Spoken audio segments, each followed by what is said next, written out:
Hey guys, what's up?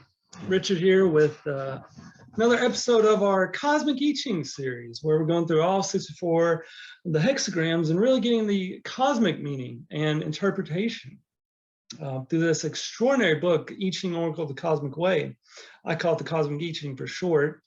And here we are on hexagram 51. This is a big one, guys. This is a big one. Shock, 51 shock. What is shock indeed?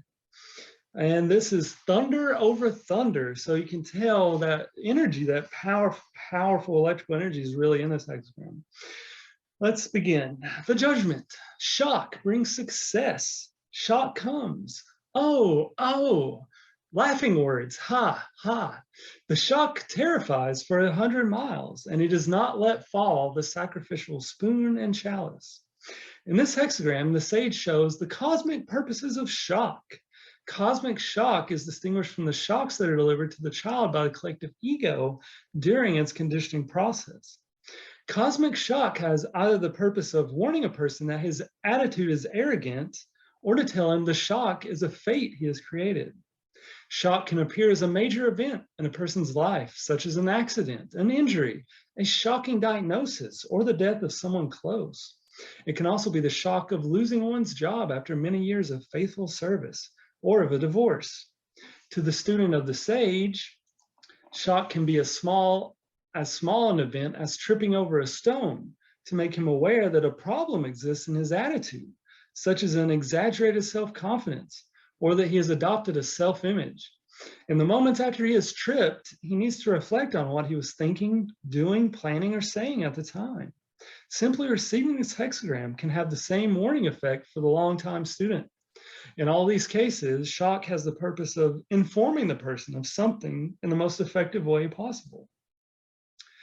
Indeed, the judgment indicates the correct response to shock, to not allow oneself to be thrown out of one's inner center, or to be collapsed by fear, terror, or the idea of loss. When the shock has been great, affecting many people, the first means of protecting oneself from the successive waves of shock is to remove oneself from identifying with the group as a whole. When a person is directly involved in such an event, his survival depends totally on his responding from his feelings, rather than from his thinking what he or they as a group ought to do, or are told to do. An example is someone who is present during the hijacking of an airplane. Experience has proven that when passengers act spontaneously from their feelings, they may thwart the intentions of the hijackers, who depend on the passengers freezing in terror. Wow, that's incredible. Persons unable to act outwardly may also engage the helpers by saying the inner no to the hijackers and asking inwardly for help. When a person is only an observer of a shocking event, he needs to activate the sage and the helpers and then bring his focus back to himself to attain calm. Wow. A shock that affects large numbers of people may contain a fate for some of those involved, or an opportunity for others. It may lead some to examine their relationship to the cosmos, to enable them to free themselves from a fate, or lead those who have not engaged a fate to free themselves from unpleasant circumstances.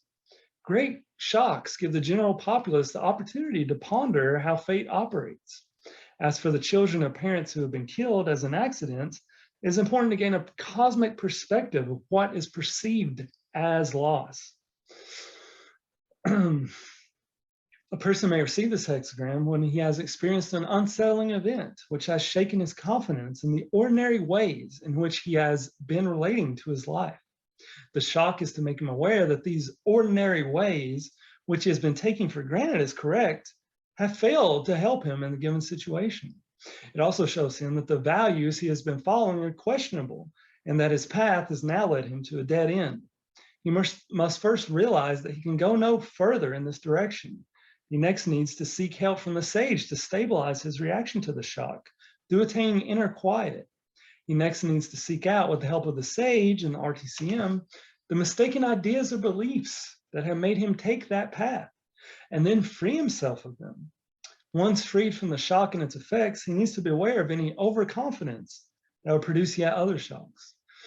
The traditional interpretation of shock given for this hexagram has its basis in the collective ego. Of course, it presents the image of thunder as a metaphor for any shock that terrifies for 100 miles around and is interpreted as a manifestation of God. The benefit of this shock was seen in its ability to produce an awe in the face of heaven that reminded the individual of his insignificance and therefore of his need for protection from something higher than himself. This awe, presumably produced by heaven, was an implied metaphor for the awesome authority of the emperor, who was called the Son of Heaven, and his surrounding feudal lords, who represented the seeming power, the noise of thunder. The phrase, "he does not let fall the sacrificial spoon and chalice," picture the wise man who counteracted his fears by making sacrifices to appease the forces of nature. This image of sacrifice indicates how the collective ego explains shock as an arbitrary demonstration of heavenly power, which needs to be counteracted by a ritual of sacrifice, obeisance, or propitiatory prayer. From a cosmic perspective, the steady hand in the midst of shock can also be a metaphor for a person who knows the meaning of shock and asks the help of the cosmos to show him the way through it. Cosmic shock, as an expression of fate, is essentially a mechanism that makes it impossible for the demonic consciousness created by the collective ego to penetrate and destroy the harmonious order of the cosmos. The ultimate purpose of fate is to restore harmony to the cosmic whole when it has been disturbed. For the individual, its purpose is to bring him literally back from his head to his senses and to reduce him to an attitude of openness and humility that will help him shake loose the hold of the ego. Its other purpose is to open his mind up to the sage, which can help him become aware of his mistaken ideas and beliefs. Often, prior to the shock of fate, the person has believed himself to be acting entirely correctly, having followed the conventions of what is considered correct. The shock now motivates him to look back over his life to see how, in seemingly small and unnoticed ways, he has violated the cosmic principles. Fate is a circular negative energy created by evil intentions and deeds, and by pride and arrogance. It returns promptly to its source in some form of shocking event or adversity. If, however, it is interrupted in its course, as when the person injured self-righteously fights back, as in a feud, or engages in lawsuits to recover damages, then the person who has done the evil deed is let off the hook of cosmic fate. Wow. What happens to him then is a matter between the parties. The interfering party, meanwhile, has created a fate for himself by taking cosmic justice into his hands. Fate is likewise interrupted if the person injured magnificently forgives or excuses the offender, something only the cosmos can do. Such a person blocks the purpose of fate, to give the offender the opportunity to correct his errors. The above principle applies both to individuals and groups who take upon themselves to intervene and punish another. The point at which an individual understands that he has had a part in the fate he is experiencing and corrects his thinking is the point at which his fate ends, and he is restored to harmony of the cosmos and its protection. Otherwise, the fate continues its full length of time, which is like a prison sentence that has a definite end. It does not get carried over to any future life in a body. The severity of the cosmic shock corresponds to the degree needed to wake the person up. It depends on the level of his rigidity, the strength of his attachment to his mistaken ideas and beliefs, and the extent of his arrogance. Human institutions can be used by the cosmos to administer these shocks, such as jail, I would assume. But when these humans see themselves as administrators of fate or take on a self-righteous attitude, they bring a fate upon themselves. Shocks have the purpose of freeing a person from the ego's dominance. Wow, wow, wow, wow. Shock is potentially an initiator of transformation. When the person uses the opportunity of shock to examine his attitudes and correct them, the particular ego element is removed in an enduring way. In other cases, repeated small shocks help the student of the sage understand a particular lesson.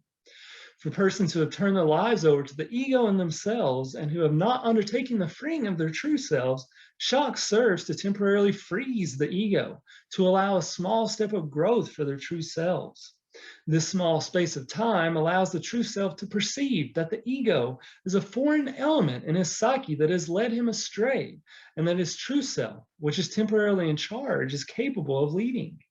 The ego will attempt to return by repeating the flattery that it is his best protection, and by reminding him how it has so faithfully served in the past to advance his interests.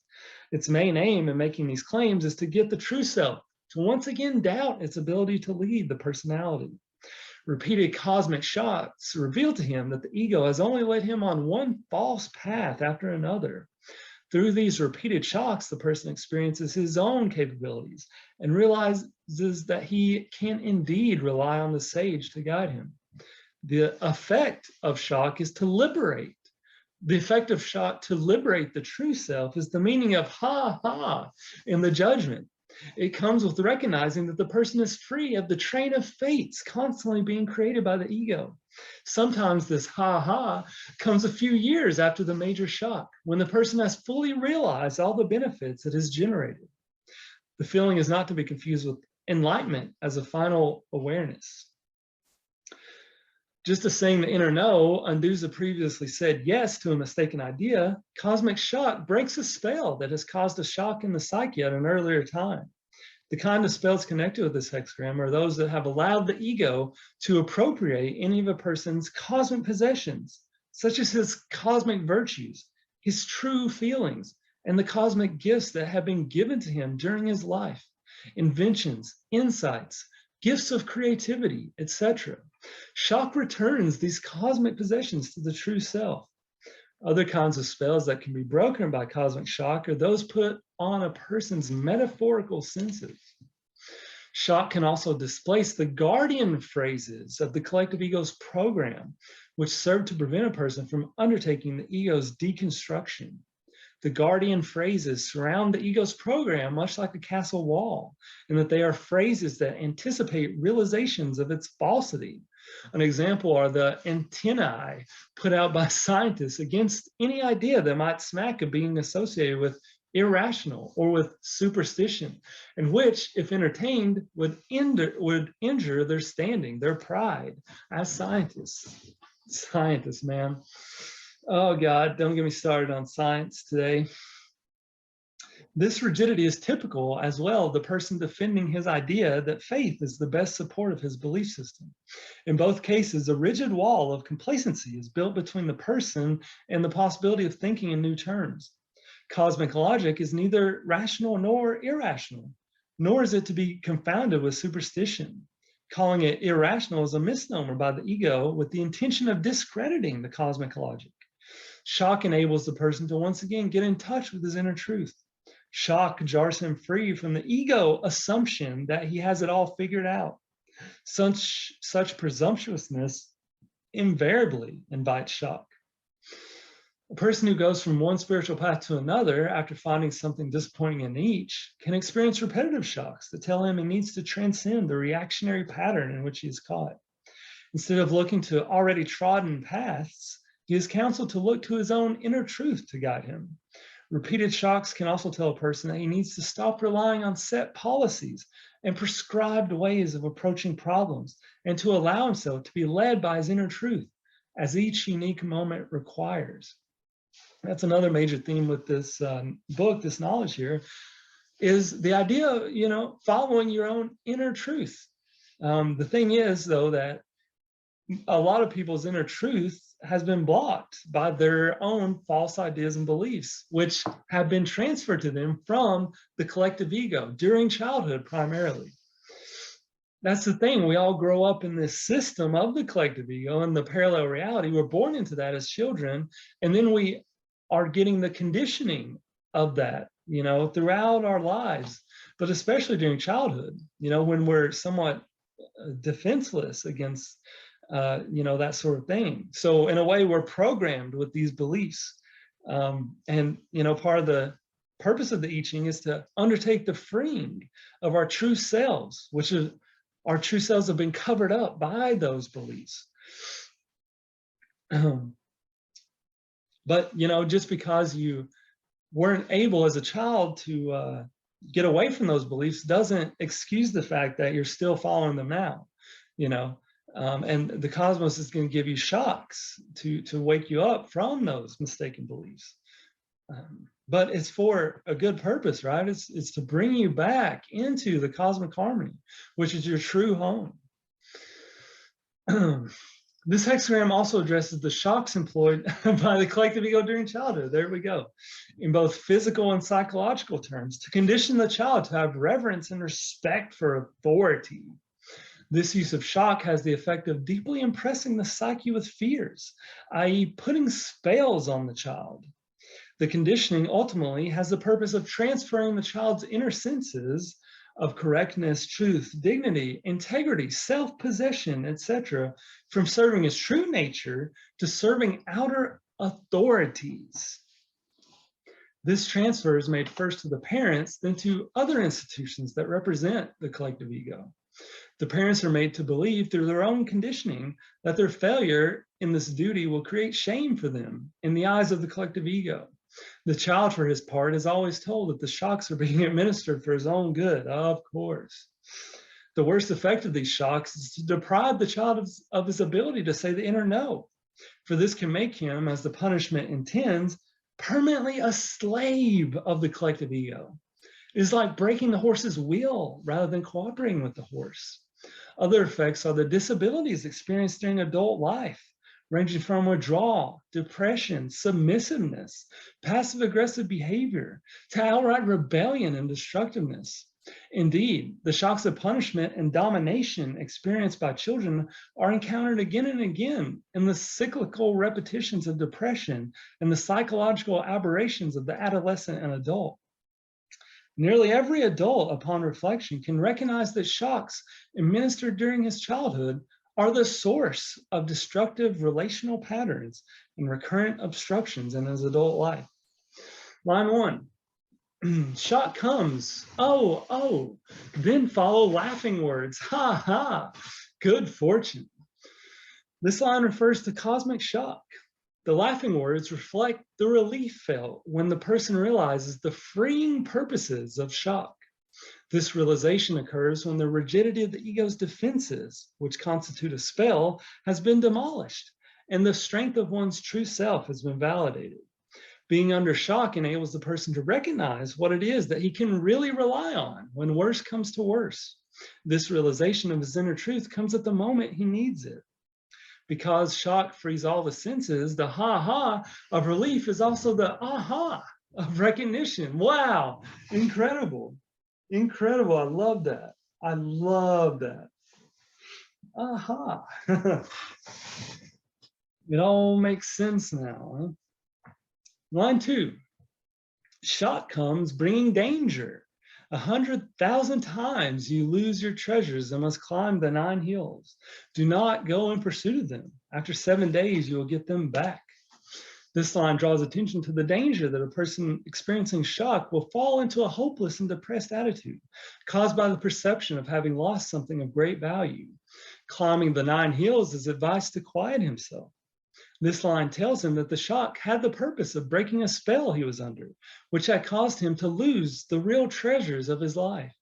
These real treasures were the joys of love that are experienced in intimacy. The spell consists in the belief that people have a higher and a lower nature, with the lower nature needing to be overcome by developing the higher nature.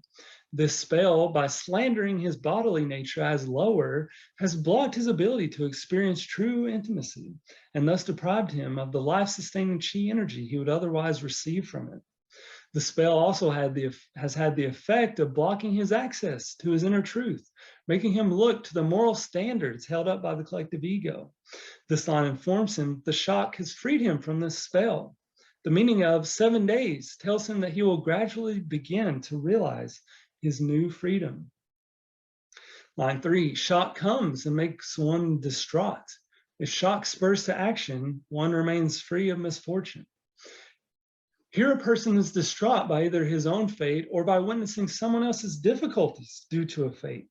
He needs to realize that the shock has the purpose of getting both the person affected by it and the observer to reflect on what the fate wants to tell either of them. Once he understands the message, then he will be able to do what is appropriate to free himself or the other from the fate. Often what is needed is that he free himself from his mistaken views of the origin of fate, adopted from the collective ego. These views blame fate on the cosmos, nature, or another person, and so avoid seeing that its origin is in a mistaken view. Quite as often, a person will deny that his human-centered view of the universe is the cause, and that this view has given him the mistaken idea that cosmic limits do not apply to him. Whenever a person is involved in or is in close proximity to a shocking event, he needs to ask himself why he is there. This line reveals the cosmic principle that being a witness to an adversity has a cosmic purpose, which the person needs to seek out. A person may also receive this line when he has a fate in the form of an illness that will not heal despite all treatment. A search for the cause may reveal that he has been accusing his body for not being able to heal the illness. This problem has two aspects. One, the person needs to recognize that his illness is a fate, which can be extinguished if he will seek out its cause. Two, he needs to say the inner no to any phrases by which he has been blaming the cosmos or doubting the self-healing abilities of his body. The self-healing abilities of the body and psyche are connected to the person's consciousness. So long as he has mistaken ideas about the origin and purpose of fate, his self-healing abilities are blocked. The same applies when the person blames his body for the illness, for not functioning properly, or for causing him humiliation or disgrace. Doing so puts a spell on the very helpers he needs for healing.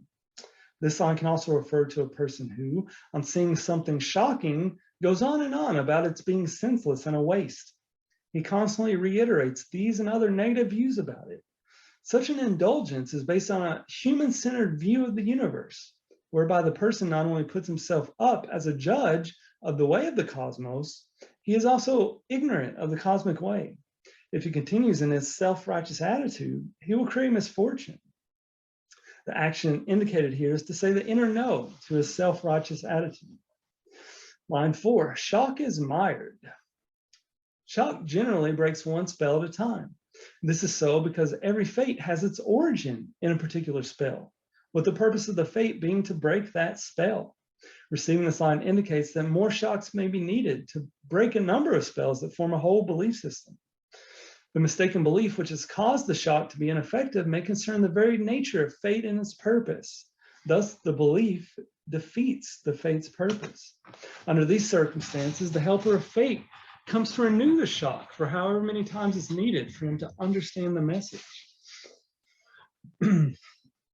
Line 5, shock goes hither and thither. Danger. However, nothing at all is lost, yet there are things to be done. This line can refer to the return of the ego after a person has regretted a wrong action that has precipitated a cosmic shock. The ego returns with rationales justifying his wrong action and causing him to feel self-righteous. The return of the ego heralds renewed shocks. The line can also refer to a situation in which two people have been arguing over rights for a long period of time.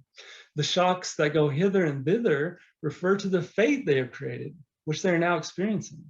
Nothing at all is lost refers to the person who has voluntarily retreated from the conflict and therefore does not lose what truly belongs to him.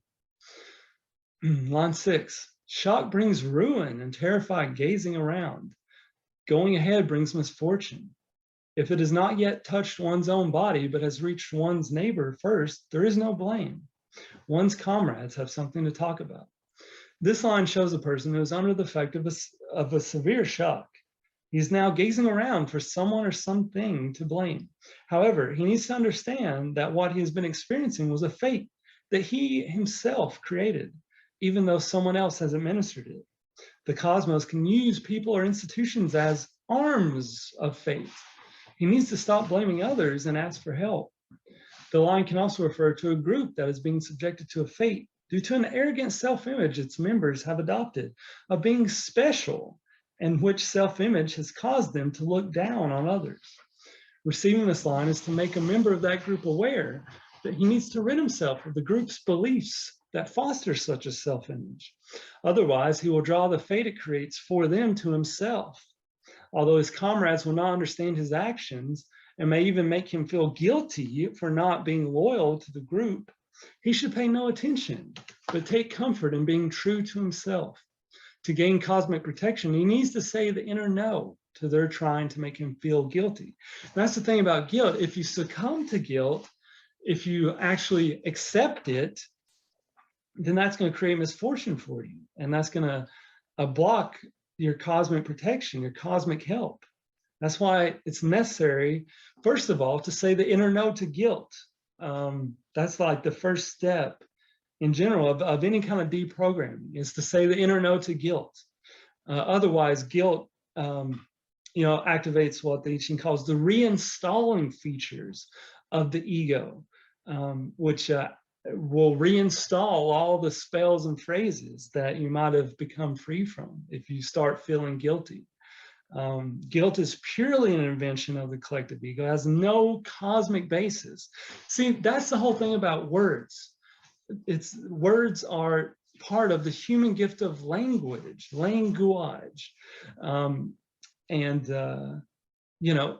thing that comes with that we humans need to realize, that gives us the ability to create a false consciousness created through the false use of language, and false words, false ideas and beliefs, that are in words. They can project themselves into reality. We don't commonly realize that language has this power. So that's part of this entire thing, is correcting our use of language. That's how we get out of this. That's how we get out of the ego, by saying no to those words and phrases. And that's why we have the sage to help us, to consult the I Ching, to ask with the RTCM, what is the word or phrase that is causing whatever problem? And then they can help you find it. And then you can deprogram it so that it's no longer part of your inner program. That's the thing about words and phrases. They tend to implant themselves into our subconscious, so that they're affecting us even when we don't realize it. They're affecting our view of reality, and they're putting prison walls around our minds. All right, anyways, guys, that was a really interesting one. Hexagram 51 shock. Don't forget to like and subscribe right there, and I'll see you again in the next one.